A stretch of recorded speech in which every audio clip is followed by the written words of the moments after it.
Michael Phoenix here, as always, founder and staff member of the magazine. When I was down at Keystone Comic Con last week, I started off in the main room, but finally made it downstairs to the gaming section of the con. And the gaming section included, obviously, video games and electronic games, but it also had a tabletop card, that style section. So walking into the room, growing up in the 70s and 80s, D&D, board games, etc., Atari 2600 video games, had to stop by the tabletop card gaming section. Walking into the room, walked around, checked, really didn't walk around too much, but as soon as I walked in the room, right in the middle, I saw a few people sitting at a table, so it's like, all right, okay, gotta check out and definitely see what this one's about. So approach the table, and the creators and people involved in this game, very friendly right off. Hey, told me what the game. Introduced myself. They told me what the game was about. It's called Gates of Adventure. Now, initially I would, they said, would you like to try a demo? And initially I said, no, I'd rather observe. Then I thought about it. I'm like, you know what? I'm a journalist. The best way to learn and do articles is from experience. So I changed my mind. I said, yeah, let's go for this. Let's go for this. Let's give this a shot and have some fun. So initially, it's a very cool card game, and by card game I mean where it's you don't have your typical tabletop board games. You use different cards. Examples: Magic the Gathering, Yu-Gi-Oh, Pokemon, etc., etc., etc. And right off, the artwork on the cards is very, very well done. And in addition to the card, you're not just it's not your typical deck building game. This is an adventure RPG style card game where the demo is basically the introduction, but it's also the setup for the entire storyline and the adventure itself. That's one thing I truly loved, where it wasn't just, okay, here's a quick story to give you the basics of the game, and then we're going to take you into something completely different. I love the fact that the intro and the demo part of the game was actually the intro to the entire adventure and to the entire game storyline of the game itself. Right off, I love that, because at the end of the game, it's like, okay, I gotta find out. Now I'm the type where it's like, I love this game, by the way. I love the concept. I love, and also in addition to the card game, it's also a dice rolling game like your Dungeons and Dragons, where you to do different things like battle an opponent, you have to roll different dice, 6, 10-sided, 8-sided with the top 3 I remember. So I did love that aspect, but I'm the type where it's like when I used to play D&D as a kid, I didn't get the different modules and everything so much for the game as the storyline. And the top thing I loved about this was at the end of the intro demo, I'm like, okay, I can't wait to find, I want more of this story. I want to see how things progress from here. Plus what they also mentioned was, again, growing up in the 70s and 80s, Google it, research, look it up if you have to. It's also a choose your own adventure type, which most RPGs are, but this has a lot more focus on the choose your own adventure, where, one or two major choices could lead you to one ending versus a completely different path and a completely different ending.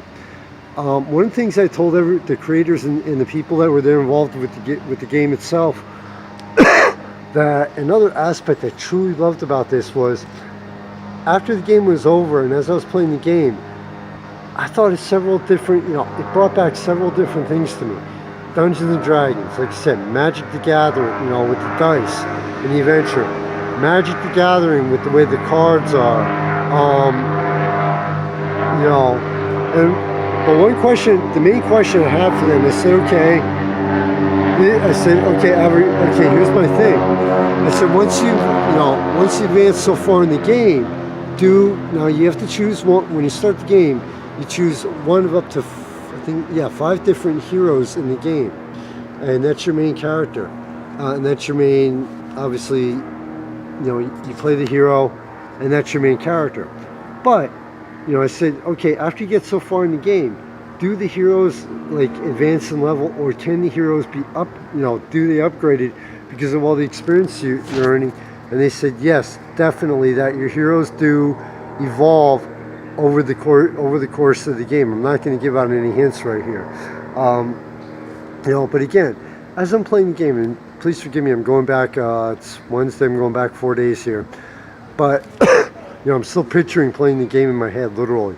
The fact, and another, one of the aspects I truly loved was, like I said, as I'm playing the game, after the game was over, the demo was over, I'm thinking D&D, I'm thinking Magic the Gathering, I'm thinking a couple movies I saw, a few books I read. So, no matter what, if you're a teenager I'm 47 years old, obviously if you're older, this game will actually bring back, incorporate several different forms of media and entertainment that you may have seen or experienced in your life, which this game is great for someone who's never played a tabletop or card game before, because it's very, very easy to learn. It's very interesting. If you love a good storyline, it'll draw you right in from that aspect. But for people like myself who have played various games, have seen movies, books, etc., over the course of our life, because it incorporates so many different aspects, you'll start remembering, okay, you know what, I remember this from this, I remember this from that, I remember that from that.